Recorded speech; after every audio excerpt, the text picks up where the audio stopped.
Alô, planeta Terra, alô, América do Sul, alô, Brasil. Mais um Jogando Conversa Dentro nessa primeira quarta-feira de julho, dia 3 de julho.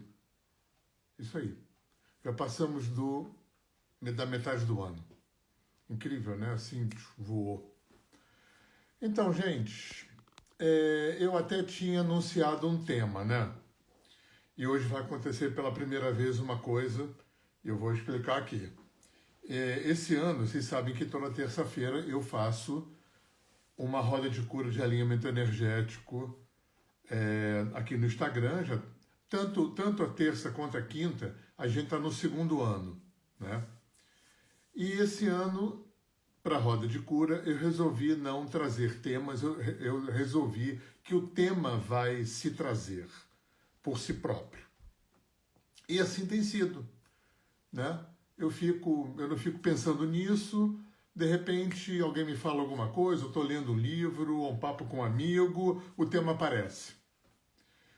E aí, geralmente, eu tenho, na terça-feira, a gente faz um trabalho terapêutico em cima do tema, e geralmente na quinta-feira, aí eu uso o Jogando Conversa Dentro para a gente jogar conversa dentro.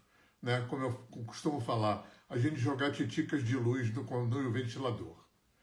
Só que dessa vez eu tinha ficado achando que o tema que ia vir era o tema da terça-feira, que é um tema legal, mas é um tema muito recorrente na minha história. Né? Até porque eu tenho duas coisas que eu dou muito valor, que eu uso muito como norte. Uma é um conceito do Freud, que é repetir, relembrar, repetir, elaborar. Relembrar, repetir, elaborar. A psicanálise, esse é um motor da psicanálise. Né? A gente trabalhar ressignificando as narrativas que a gente criou quando aconteceram os eventos no passado, né, que por alguma razão geraram algum tipo de sofrimento para a gente. Então, relembrar, repetir, elaborar é importante. E dentro da perspectiva oriental de aprendizado, né, eu não tenho nenhuma pretensão, mas quando os mestres ensinam, eles ensinam dentro dessa perspectiva de repetir, repetir, repetir. Até porque, gente, mesmo que eu já possa falar em meio século, vou fazer 70 anos, eu estou há 50 anos brincando disso, sendo que os últimos 30 como profissional, brincando sério, ainda assim, ninguém consegue ser... ninguém tem uma quantidade ilimitada de novidades. Né? Ninguém tem a capacidade de ser inédito o tempo todo. Né? Ninguém tem. A gente tem uma limitação, né, de conhecimento, de experiência, de vivência, né, de sabedoria, de conteúdo, né? E eu não sou diferente. Né? Eu sei perfeitamente o meu teto. Eu acho que isso é uma coisa bacana que eu aprendi. Eu tive excelentes professores. Né? Excelentes professores. E uma das coisas que eu aprendi foi a ter uma humildade, né? E uma inteligência também, né? De você ter muito claro o teu teto, até onde você pode ir, até onde você sabe, né? Até onde você banca. Isso é muito importante, muito importante. E aí, gente, esse tema que seria o tema de hoje é um tema recorrente. Se você for lá no meu canal de podcast ou no meu canal de vídeo no YouTube, você vai ver que tem muitos assuntos que se repetem. Né? Eles vão se repetindo até porque eu vou repetindo, relembrando e elaborando. Eu vou lendo, vou estudando, vou trabalhando, vou pesquisando, vou conversando, vou aprendendo, né? E a cada vez que eu repito, com toda certeza, já vem mais elaborado, já vem com mais informação, né? E assim eu acho que é o aprendizado da gente. Só que um outro tema caiu no meu colo, que é um tema menos visado por mim. Né? É um tema mais filosófico, a intenção da gente aqui é esse tripé, né? Filosofia, psicologia e espiritualidade, tanto do Oriente como do Ocidente, tanto moderno como antigo, né? Essa é a proposta aqui. Então, eu vou deixar um pouquinho de lado o tema que eu achei que é essa coisa da culpa, da responsabilidade, né? Da atração, da cocriação, desse olhar mais sistêmico, que também é um olhar kármico, que tem a ver com sincronicidade e ressonância, né? Então, é um tema que eu venho recorrendo porque é um tema muito central na minha história de terapeuta e de professor, mas eu queria entrar num outro tema, como eu falei, que é bem mais filosófico, mas é uma coisa que acabou caindo no meu colo porque é um tema recorrente dentro de mim e isso vai virar alguma coisa, eu não sei se um artigo, eu não sei se um livro, um capítulo, mas é uma coisa que vem, como vocês vão ver agora, habitando o meu interior desde sempre.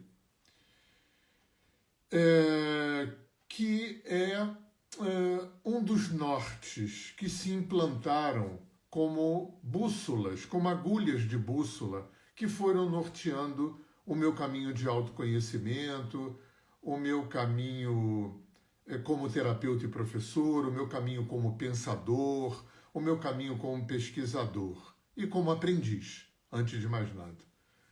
Que é aonde que os diversos caminhos, né? Entende por caminho as religiões, as escolas de psicologia, as linhas de filosofia, Oriente, Ocidente, né? Aonde as milhares de caminhos, escolas, linhas, tendências, né? De todas essas áreas, aonde estão falando a mesma coisa, aonde estão se encontrando, quais são os pontos de convergência, quais são os pontos onde tem similaridades.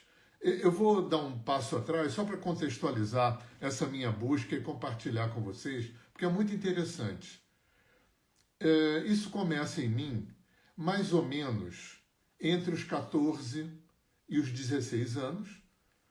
Foi uma época que eu tive um contato muito intenso com a minha avó materna, que era uma atriz francesa, Henriette Morinot, uma pessoa muito culta, muito inteligente, e que num determinado momento, quando eu já não era mais criança, eu tinha muito papo sobre espiritualidade, religião com a minha avó, e a minha avó gostava de falar com aquele sotaque afrancesado dela, eu não sou espírita, eu sou espiritualista. Isso foi muito importante na minha formação.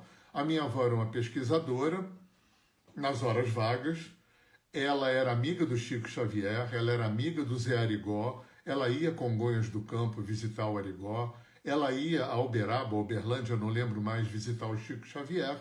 Inclusive, quando a minha mãe casou, a minha avó, depois que a minha mãe casou, a minha avó foi no Chico, e o Chico falou para ela, Madame Morinot, a sua filha casou, né?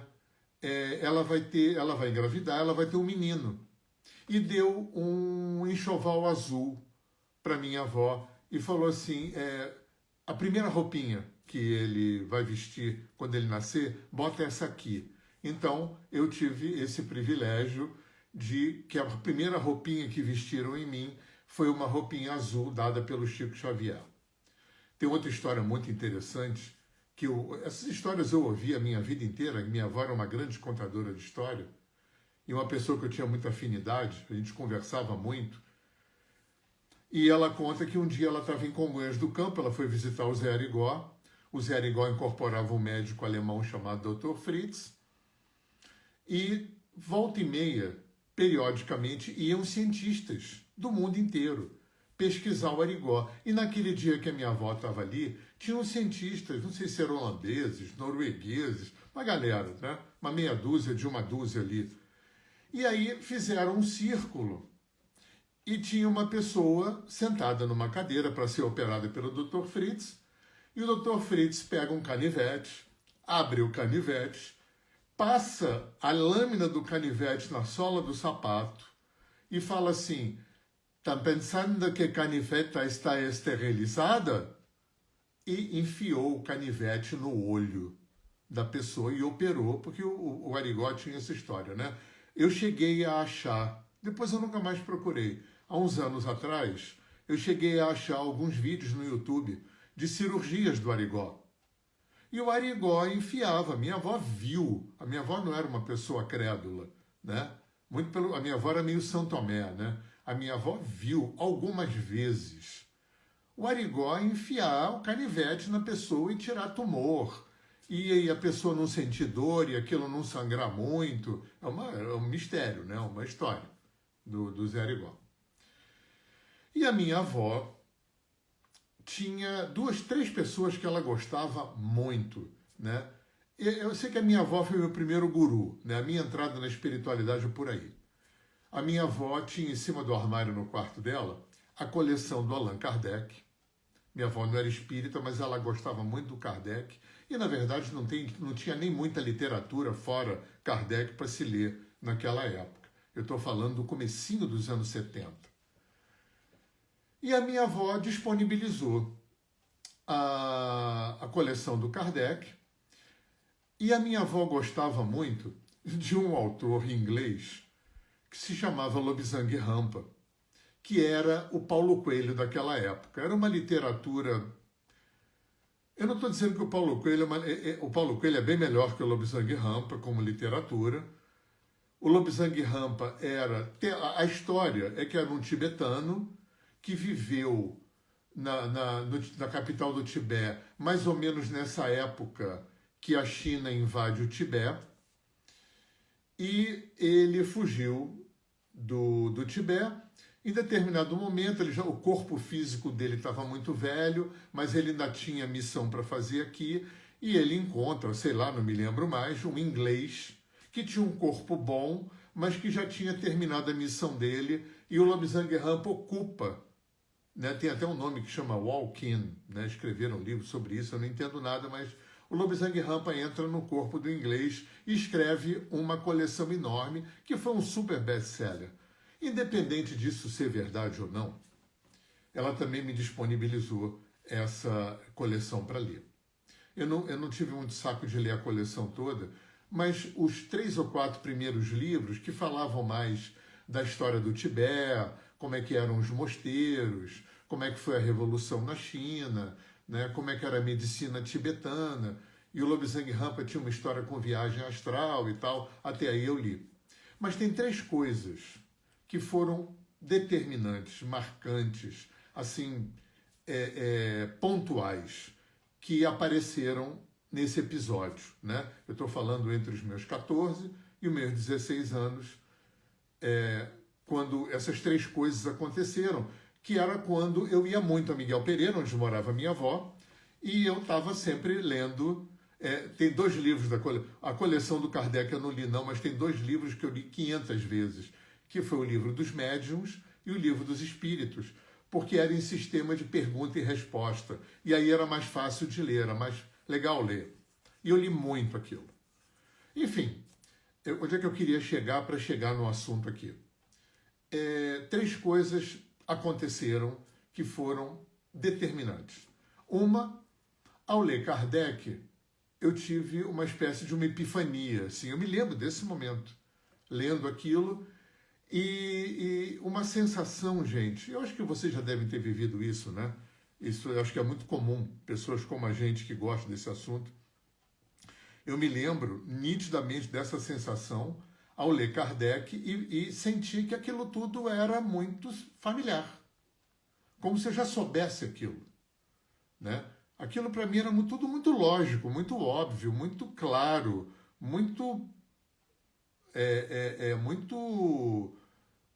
fácil para mim. Então isso foi muito determinante, né? Essa sensação de que, caramba, é como se eu já soubesse, como se aquilo eu estivesse relembrando coisas ali. Foi muito forte essa minha experiência com Kardec, muito forte. Com o Lobsang Rampa eu tive outra epifania. Epifanias mesmo. Epifania é um termo que se usa para quando você tem um super insight, né? E aquilo te dá uma coisa emocional, né? Como quase um êxtase intelectual, uma coisa de cair uma ficha enorme, aquilo te abre uma compreensão gigante. Quando eu leio Lobsang Rampa, me dá um sentimento de que aquilo eu também já conhecia. Eu acho que foi a primeira vez, eu acho até que influenciado pelo Kardec, né, que foca muito aquela coisa na reencarnação, eu acho que foi a primeira conexão que eu tive com uma possibilidade de uma vida passada. Porque eu li aquilo, né, a história do Tibete, né, a capital do Tibete, Lhasa, eu me lembro, tinha um desenho, não era uma foto, tinha um desenho da Potala. A Potala é um prédio na capital do Tibete, em Lhasa, aonde morava o Dalai Lama e aonde é o epicentro de toda a religiosidade e cultura tibetana. E eu me lembro, até hoje, quando eu vejo uma foto da Potala, aquilo me dá um uau, né? Aquilo me dá um sentimento muito interessante. Muito, é uma coisa assim, muito... Aquilo me catapulta para algum lugar aí do passado conhecido. Então, esses dois sentimentos foram muito determinantes. O sentimento de que aquelas duas coisas, tanto aquilo que o Kardec trazia, né, da vida depois da morte, da reencarnação, né, da comunicação com os espíritos, da mediunidade, aquela coisa toda, né, da familiaridade que eu senti com aquilo e da familiaridade que eu senti com o ambiente oriental, tanto que a partir dali, um pouco depois, uns 3, 4 anos depois, né, com 19 anos, 3 anos depois, eu tive o meu encontro com o yoga. E a partir dali, eu comecei a meter o pé na jaca da Índia até hoje, né?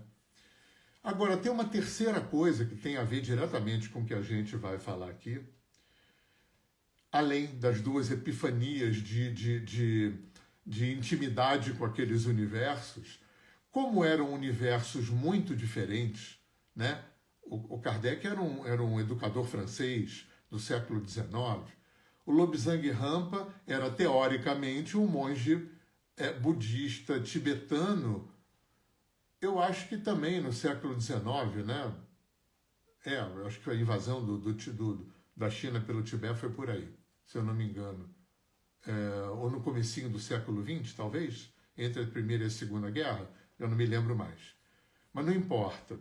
Aí tem uma terceira coisa, que foi, eu lembro desses momentos, que foi quando se instala em mim essa pergunta: aonde esses dois caras estão falando a mesma coisa? E, gente, eu direcionei a minha vida em função disso. Na verdade, tem dois pontos que orientam o meu aprendizado e as minhas leituras e as minhas pesquisas ao longo da vida.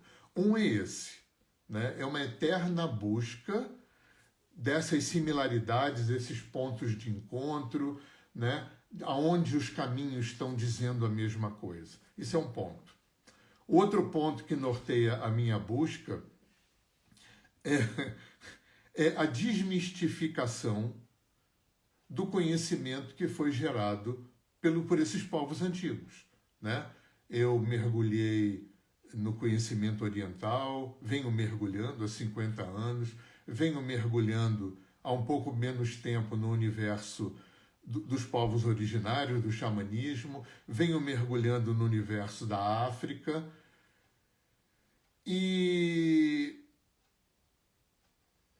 uma das coisas que eu percebo que talvez a maior dificuldade da cultura ocidental de aceitar com respeito, de honrar, de considerar, de incluir, de trazer todo esse conhecimento, né, para interagir com a ciência ocidental, porque são 5, 10 mil anos de pesquisa, de experimentação, de sistematização que esses povos todos estão fazendo, mas tem um ponto que eu acho que é o grande ponto nevrálgico que cria a grande dificuldade da nossa cultura cristã, judaica, greco-romana, cartesiana, mecanicista, capitalista ocidental, né? De receber, de aceitar, de acolher esse conhecimento milenar com o respeito que ele merece, é o fato de que quase 100% desse conhecimento vem dentro de uma embalagem religiosa. E praticamente todo o conhecimento que emana da Índia, do Tibete, da China, dos povos originários das Américas, da Oceania, né? Do leste europeu, da África. Praticamente esse conhecimento todo, ele vem dentro, né? Todo o conhecimento, tanto religioso, como psicológico, como filosófico, como de medicina, ele vem dentro, praticamente 100% dele, vem dentro de uma embalagem religiosa, mística e esotérica. E aí, quando chega na nossa cultura, né? A nossa cultura é uma cultura construída é como se fosse um portal com dois pilares. Um é uma ciência cartesiana e mecanicista, materialista, a outra é a Igreja Católica. Quando esse conhecimento, dentro dessa embalagem religiosa, esbarra nesses dois pilares, não entra. É só você ver a atitude arrogante, prepotente, que a Inglaterra, por exemplo, teve ao entrar na África, ao entrar na China, ao entrar na Índia, né? E olhar aqueles povos de cima para baixo como se todos fossem crioulos primitivos, bem no sentido pejorativo mesmo, que era assim que eles consideravam. E são esses ingleses, principalmente, né, que são os pais da ciência moderna, arrogante, prepotente, né, como a ciência ainda é. Importantíssima, eu não sou anti-ciência, eu acho que a nossa cultura cristã, judaica, branca, europeia, no campo da biologia, da química e da física, ou seja, de ciências materiais, talvez tenha sido a cultura que mais avançou, né, dentro desses conhecimentos, mas realmente na espiritualidade, no conhecimento da psique humana, da energia, né, da subjetividade, das sutilezas, né, da realidade metafísica, parafísica, extrafísica, essas culturas dão banho na nossa cultura ocidental. Banho de longe, muito. E não é porque são povos melhores. É por uma questão de quilometragem, né? A nossa ciência tem 300 anos. Né? Você está falando em Índia, você tem 5.000 anos. Em China, Tibete, né? Você tem milênios de experimentação, de estudo, de pesquisa, de prática, de sistematização e até de elaboração literária, no caso do Tibete, da China e da Índia. Né? Nas Américas e na África, os povos não escreveram, o que fez muito conhecimento se perder. Então, gente, por que eu estou falando isso? Porque isso são as duas coisas a que eu tenho me dedicado nas minhas pesquisas, nos meus ensinamentos e nos meus aprendizados, que são norteados por essas duas bússolas. A busca eterna das similaridades e a busca de tirar esse conhecimento de dentro da embalagem religiosa. Não por negar a religião, nem mística, nem esoterismo, nem nada. Eu não sou místico, não me considero nem religioso, nem místico, nem esotérico, mas não sou contra nada disso, absolutamente. Eu sou a favor da diversidade e da inclusão. Mas é muito importante incluir no cardápio do conhecimento, né, esse conhecimento gigante fora da embalagem mística, esotérica e religiosa. Porque eu acho que isso vai tornar mais palatável e digerível esse conhecimento pela nossa cultura cartesiana, mecanicista e cristã, sem dúvida nenhuma. E de uma certa forma, aliás, de muita forma, a física quântica está ajudando muito isso, porque uma das coisas que uma parte da física quântica mais de vanguarda, né, o Capra, o Amit Goswami, o Deepak Chopra, Ken Wilber, o Bruce Lipton, né, o que essa galera está fazendo é ponte.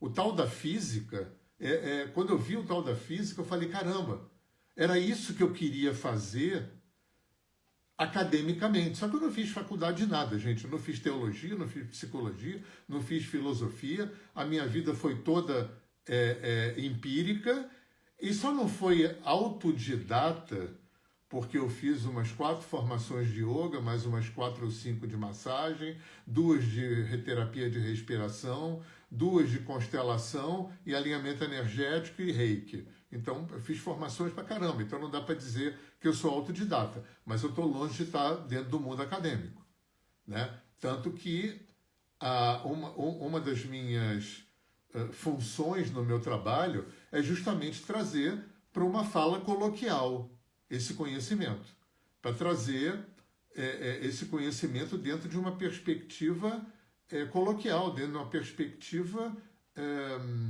não erudita. Até porque eu não sou erudito nem acadêmico, né?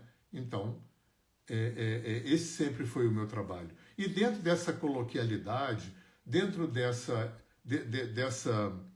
dinâmica empírica, eu tenho trabalhado esses 2 pontos na minha história, né? Buscar as pontes, as conexões. Daqui a pouco eu vou falar mais especificamente dos resultados parciais disso na minha história, que é o nosso tema aqui, aonde estão dizendo a mesma coisa.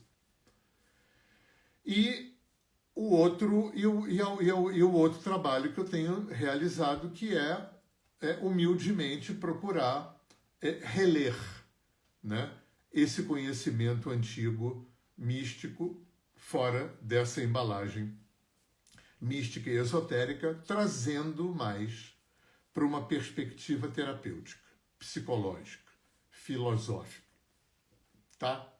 E por aí. Então, o que eu queria compartilhar aqui, porque esse tema nasceu de um papo com um amigo querido meu, que é psicanalista, mora em Roma, a gente se fala uma vez por semana, e é bacana porque ele não é exatamente um agnóstico e um ateu ferrenho, nem um cético renitente, mas ele funciona como um bom alter ego para mim e eu para ele, né? Porque um estimula o outro a abrir a sua perspectiva para a diversidade, né? Para aquilo que a gente não concorda ou tem questões ou não sabe. Eu sou muito ocupado, né? Com uma frase inspirada no Sócrates, eu sei que nada sei, mas tem uma outra que eu acho mais complexa, até porque o Sócrates eu nem concordo totalmente, porque a gente sabe algumas coisas, né? O mais importante é a gente ter humildade de saber o nosso teto, né? A gente sabe até onde, a gente pode até onde, a gente banca até onde. Se a gente tem essa humildade, tá legal, a gente sabe sim. A gente aprendeu coisas, tem vivência, experiência, né? Nada sei não é. Então isso aí eu não concordo com ele, né? Dentro do que eu suponho que ele estivesse falando. Agora tem uma outra que eu gosto muito, que não sei de quem é, acho que é minha mesmo, é o que eu não sei que eu não sei. Isso é muito mais complexo e muito mais, às vezes, muito mais desafiador e complicador na nossa história. O que eu não sei que eu não sei? Porque se a gente não tem isso estruturado dentro, como uma pergunta, né? Para mim essa pergunta é uma salvaguarda contra a arrogância, a prepotência, o fundamentalismo, o fanatismo, né? As certezas e as verdades. O meu pai, meu velho pai jornalista, sempre dizia uma coisa muito interessante, e isso foi muito importante para mim também: tenha certezas, tenha verdades, tenha opiniões, todas temporárias, todas mutantes. É importante ter certeza, verdade, bem fundamentada, bem elaborada, mas todas em aberto, todas temporárias, todas mutantes. Olha que coisa legal isso. Então, gente, dentro do que eu tenho estudado, nesse meu norte, sabe por quê? Porque eu tenho uma crença, eu encasquetei, né? Que talvezmente, uma das chaves para a verdade, seja lá o que for, verdade, né? Uma das chaves para uma compreensão mais macro da existência, talvez, os meus alunos sabem como eu insisto muito que as falas de um terapeuta têm que ser cheias de talvez e pode ser. Talvez uma das chaves para a gente entender a existência, embora eu sei que essa minha fala é um pouco prepotente, né? É talvez aonde os caminhos estão falando a mesma coisa, talvez seja uma chave. E eu me dediquei mesmo, gente, eu me dediquei a esse exercício do que eu chamo de descascar. Se você pega, por exemplo, eu já fiz grupo de estudo com os livros sagrados mais importantes. A Bíblia, Tao Te Ching, Bhagavad Gita, Corão, Torá. Até onde eu lembro. Yoga Sutra de Patanjali, talvez, né? Bota aí cristandade, islâmicos, muçulmanos, hindus e taoístas, aí o Dhammapada do budismo. E o grupo de estudo era exatamente em cima disso, aonde se está falando a mesma coisa. Tirando a casca. O que é a casca? A casca é o contexto histórico, geográfico, cultural, antropológico, sociológico, né? Essas características, essas contingências, circunstâncias todas. Tirando tudo isso, onde é que está a essência? Onde é que está a essência? Eu me lembro de um outro grupo de estudo também muito interessante.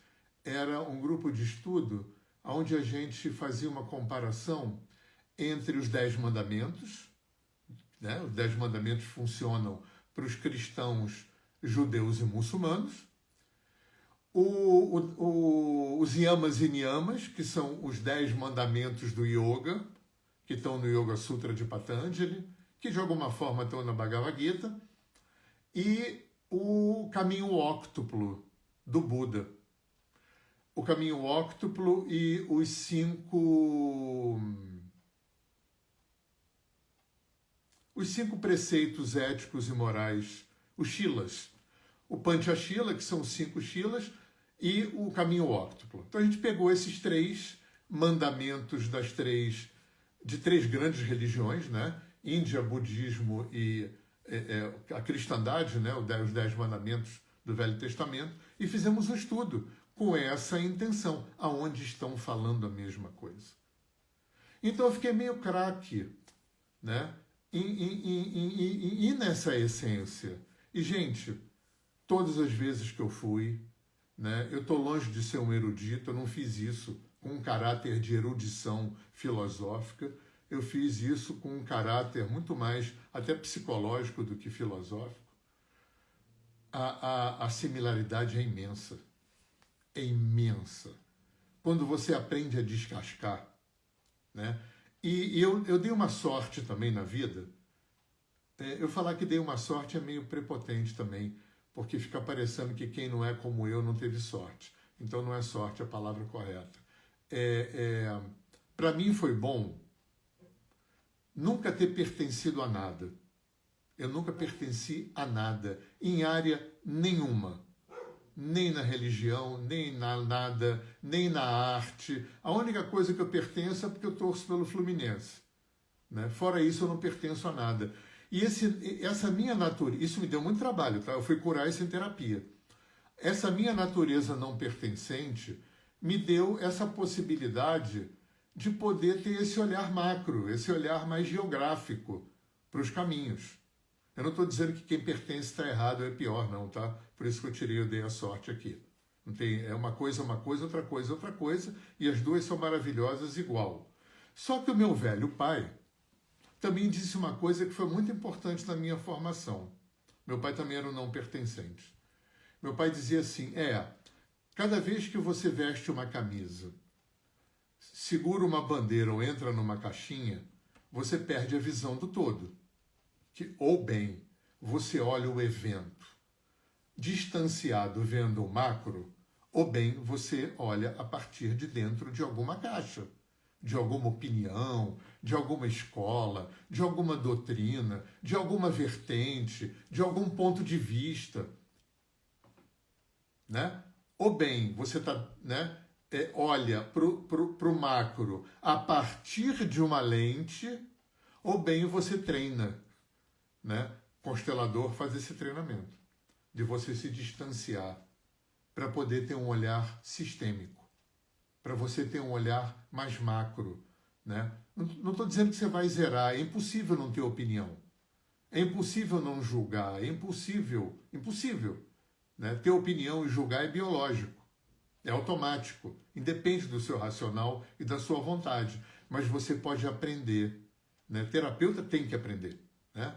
A gente precisa aprender a se desapegar dos nossos achismos, né?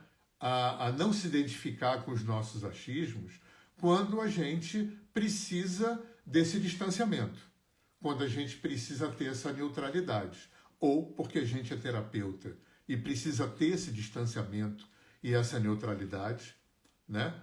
Para poder sair um pouco do nosso achismo, do nosso julgamento, ou quando a gente quer fazer esse exercício de ter uma perspectiva mais clara do evento, mais macro, né? Para poder fazer, para poder olhar de cima e ver o mapa da história toda.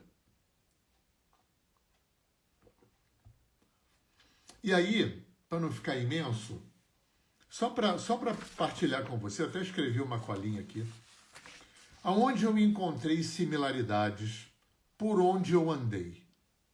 E olha que eu li muita coisa, eu frequentei muitos lugares, teve uma época em que eu ia conversar com líderes, conversei muito com o pajé, com o xamã, com o monge budista, com o pastor, com o padre, com os swamis da Índia.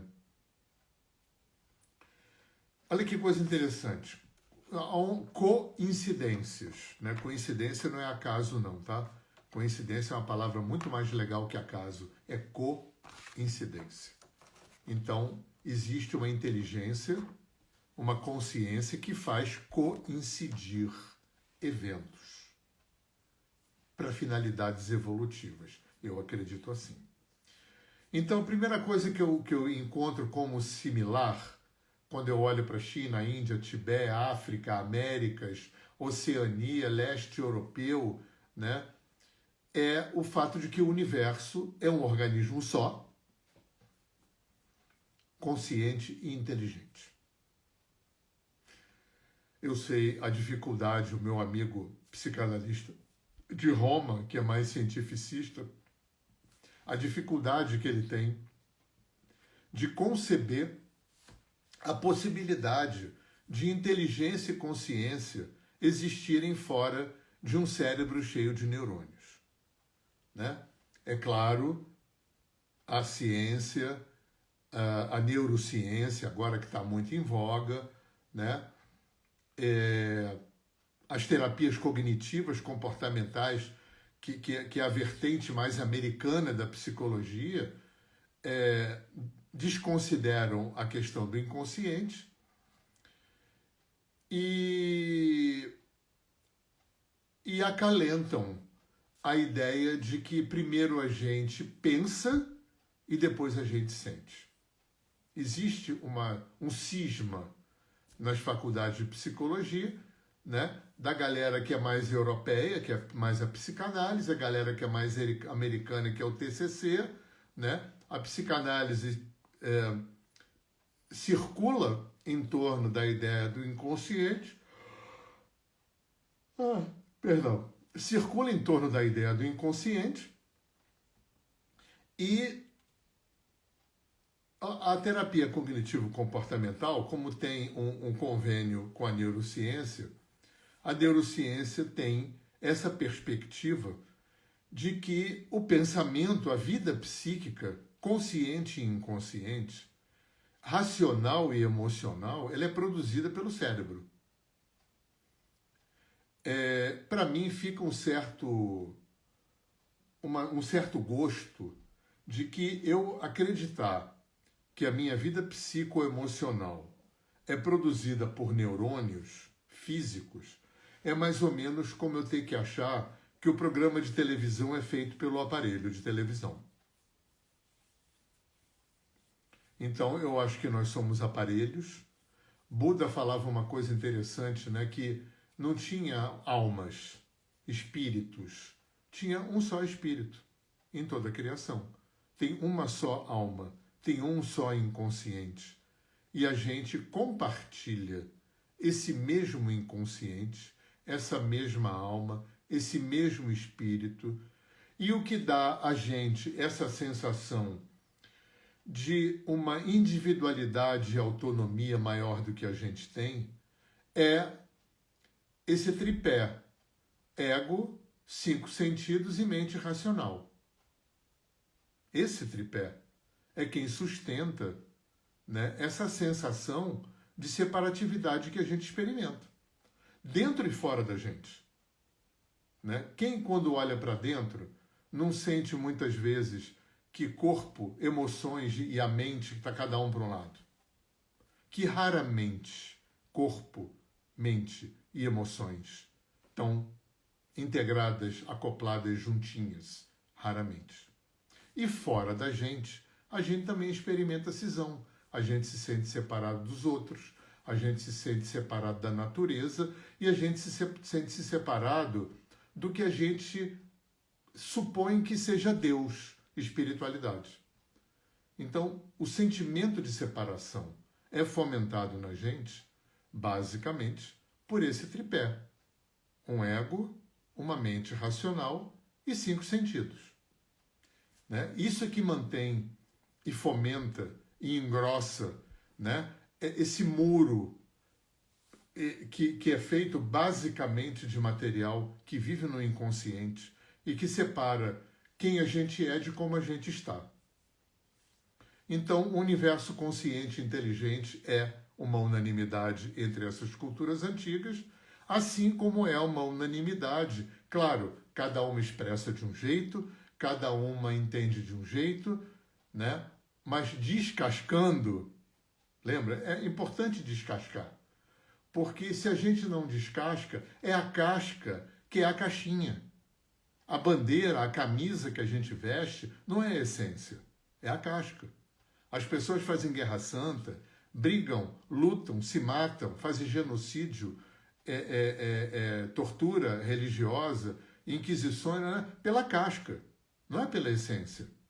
Porque se o homem tivesse se preocupado, em vez de engrossar caixinhas, bandeiras e camisas, tivesse preocupado em acessar a essência, já teriam percebido uma coisa que eu acho que é de uma maturidade, né? Talvez seja um ponto, um tipo de maturidade importante para determinar novos rumos na humanidade.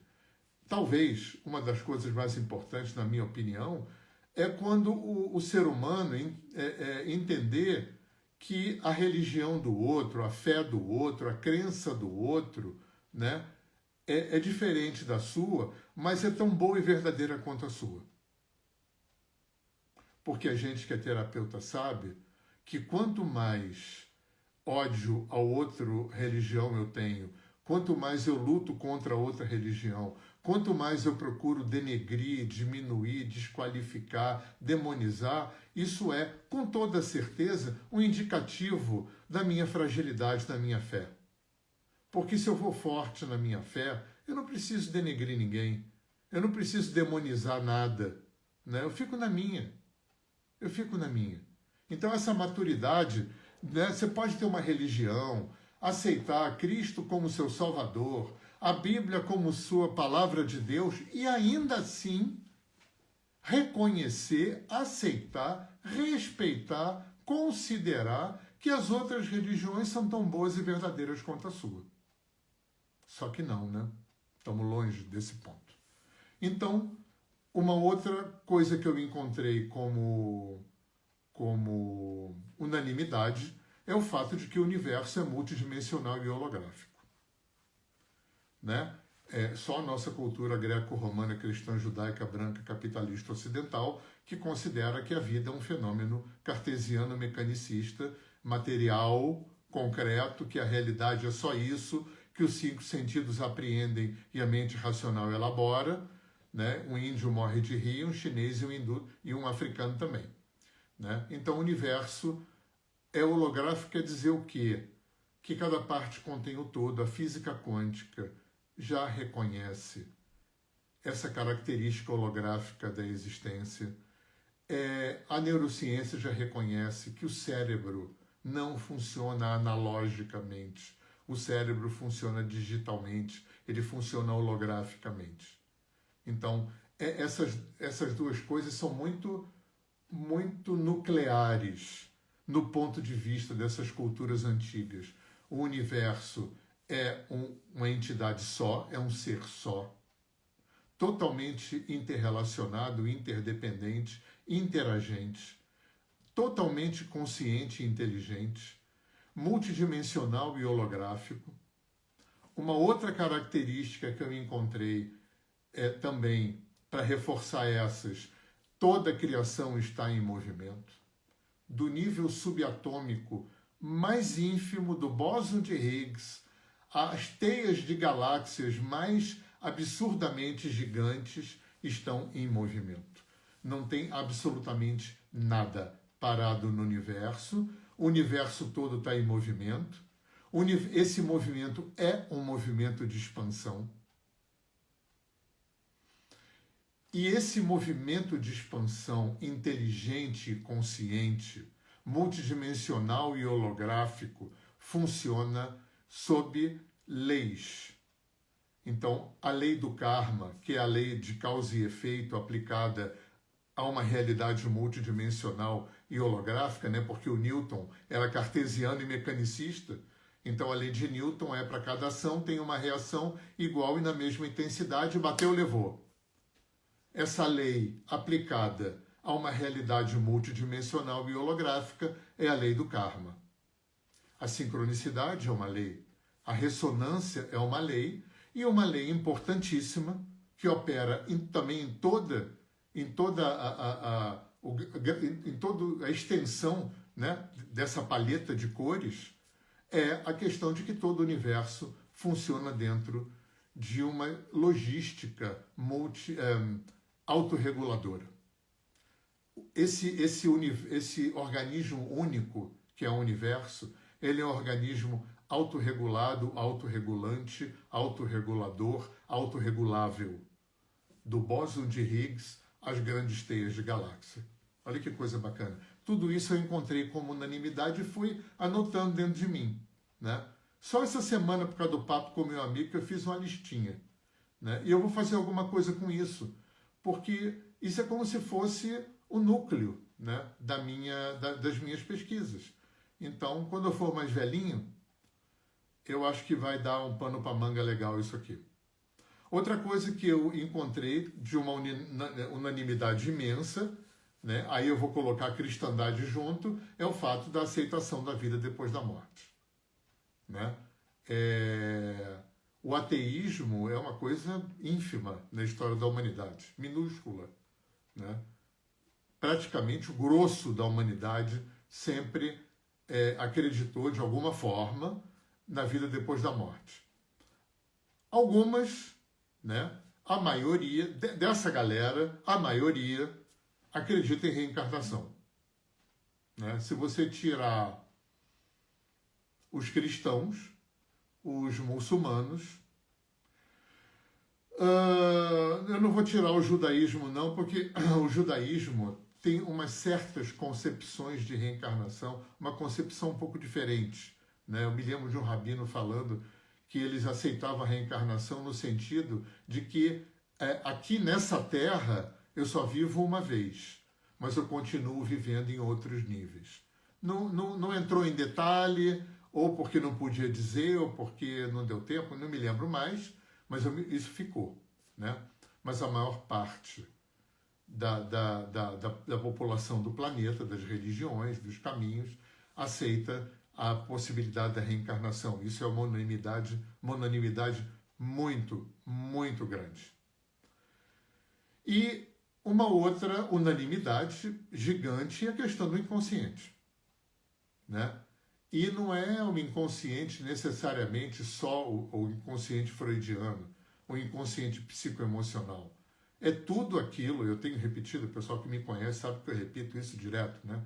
É tudo aquilo que não é consciente. A começar pelo que acontece no meu corpo.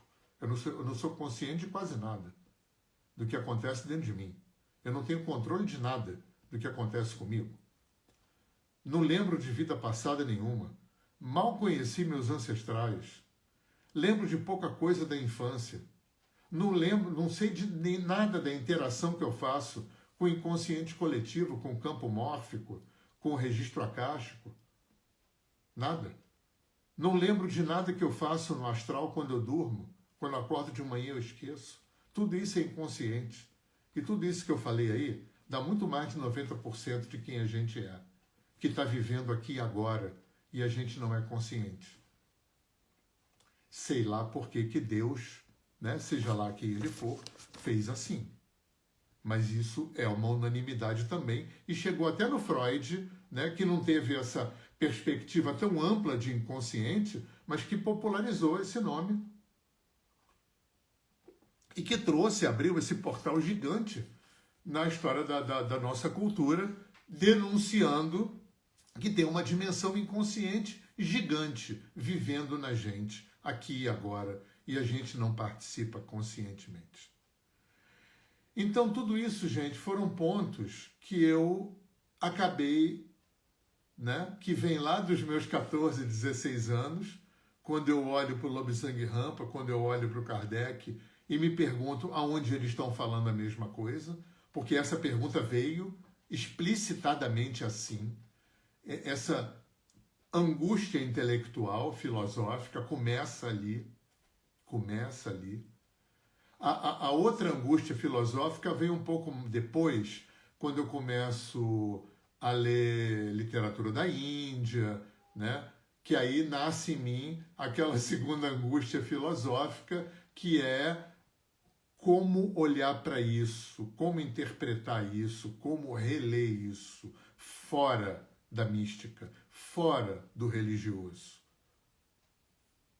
Essa foi a segunda perna, né, a segunda agulha da minha bússola, que nasceu depois, quando eu, né, comecei mesmo a estudar e a ler literatura de outras religiões, de outros caminhos. Então, só lembrando, repassando aqui rapidinho, o universo é um ser só, totalmente interdependente, interrelacionado, interagente. É um organismo totalmente consciente e inteligente, do mundo subatômico às grandes galáxias. É um organismo que está absolutamente em movimento. Então, impermanência é uma característica nuclear, constitucional, de 100% de toda a criação está em movimento. Existe vida depois da morte. Provavelmente reencarnação, né? Uma grande, imensa maioria da humanidade aceita e aceitou e aceita essa possibilidade. E a questão do inconsciente, que também é uma unanimidade nessas culturas todas. O fato de que existe uma dimensão inconsciente gigante. Então, gente, em algum momento eu vou escrever sobre isso, né? Porque isso, eu vou escrever sobre esses dois pontos. Eu acho que eu vou fazer 70 anos, eu acho que eu ainda tenho mais uns 10 anos de meditar, de estudar, de aprender, de conversar com gente, né? De ensinar, de clinicar, né? Eu acho que mais uns 10 anos eu vou me debruçar sobre esses dois pontos, né? Eu vou fechar esse ciclo que começa aos 14 anos, com esses dois pontos, onde estão falando a mesma coisa, né? E como é possível olhar para isso fora da embalagem religiosa e mística, tá? Aí eu conto para vocês, daqui a 10 anos. Eu acho que eu vou estar maduro para brincar de escrever sobre isso. Tá bom, gente, eu quis trazer esse tema, né? O tema quis se trazer, porque, na verdade, eu estava aqui com um tema que quis se trazer para terça-feira. Só que esse tema não quis vir para quinta-feira, né? Quem quis trazer aquele tema fui eu. Então, o tema caiu no meu colo aqui, tá? Nicole, realmente, é por isso que eu gosto muito desse nome para Deus, que os índios norte-americanos dão, que é grande mistério. A gente não sabe nada, né? Não é eu sei que nada sei. A gente sabe muita coisa. A gente sabe que não sabe tudo. A gente sabe que sabe pouco. mas a gente tem que valorizar o que a gente sabe, com humildade, né? Mas eu queria lançar essa pergunta aqui, porque essa pergunta né? O dia que essa pergunta caiu no meu colo, abriu uma perspectiva dentro de mim muito grande. O que eu não sei que eu não sei? Isso é fácil ver nos outros. Às vezes você vê muito claramente que a pessoa está dando uma opinião, está fazendo um julgamento, está sendo até bem contundente, e você vê que ela não sabe que ela não sabe. Agora, na gente é muito mais difícil. Então é muito importante ter uma parte da gente aberta para essa possibilidade, né? Por isso que eu abracei muito aquilo que meu pai dizia: tenha verdades, tenha opiniões formadas, tenha os seus conceitos bem fundamentados, mas todos mutantes, todos temporários. Porque a gente vai estar sempre à espreita o que a gente não sabe, que a gente não sabe. Isso pode causar armadilhas enormes, né? Jogar a gente em roubadas, né? Enormes de prepotência, de arrogância, né? E é muito importante a gente ter humildade. Humildade não é baixa autoestima, nem é subserviência, né? Humildade requer coragem. Humildade requer discernimento, requer inteligência para poder operar com humildade de uma forma saudável. Tá bom, gente? Então, acho que por aí vai o papo. Para quem chegou depois, vai ficar gravado aqui no meu Instagram. Amanhã vai estar no meu canal de vídeos no YouTube. Vai estar como podcast no meu canal de podcast no Spotify. Tá bom? Duas novidades aqui. No dia 26 de julho, o último sábado desse mês, eu vou estar fechando o ciclo de workshops desse semestre com workshop de meditação. Em março eu fiz um de chakras, depois em maio eu fiz um de xamanismo, em junho eu fiz um de respiração e agora eu vou fazer um de meditação, tá? No sábado, dia 26, de 9 da manhã a 1 da tarde, sempre super baratinho, o último foi R$ 27,00, e o workshop fica disponível durante uma semana para você assistir, tá? Isso é uma coisa. A outra coisa, que a gente vai estar liberando isso daqui a pouco, esse movimento, é um curso, aí já não é um workshop, é um curso, não é formação, não é para ser terapeuta, né? Formação de terapeuta eu só dou presencial. É um curso mais longo, vão ser os 4 sábados de setembro, o dia inteiro, de 9 da manhã às 6 da tarde, desenvolvendo as 4 inteligências. Vamos falar da inteligência corporal física, a inteligência mental, emocional, a inteligência mental, intelectual, racional, e a inteligência intuitiva e energética. Então vai ter muito conteúdo, sempre dentro dessa perspectiva de conteúdo relevante, consistente e simples, porque isso foi uma coisa que eu me dediquei também na minha vida, né? Eu acho que não ter feito faculdade nenhuma me ajudou a isso, a poder trazer tudo de uma forma coloquial, tudo de uma forma relaxada, nada acadêmico, né? E é isso aí, né? Não, mas eu ia falar alguma coisa que eu me perdi aqui. Assim, e práticas simples e muito potentes. O Oriente tem essa característica, né? De ter práticas que são muito simples, mas são muito potentes, tá? Vai ser um valor bacana, vai poder pagar em 12 vezes, vai ter acesso vitalício, tá? Fica antenado aí, desenvolvendo, despertando as 4 inteligências. Vai ser muito legal, tá? Eu vou estar colocando nesse curso, já posso falar de meio século, né? Esse meio século de pesquisa, de prática, de ensino, de trabalho, de leitura, de aprendizado. Eu vou estar compartilhando isso tudo com vocês de um jeito muito relaxado, muito leve, muito tranquilo, desmistificando, né? Facilitando, tornando leve, todo esse caminho, todo esse exercício. Tá bom, gente? Então, um bom fim de semana para vocês, tá? Terça-feira que vem estamos aí junto na Roda de Cura às 8 horas da noite. E aí vamos seguindo a nossa história. Beleza? Um beijo grande para vocês. Tudo de bom.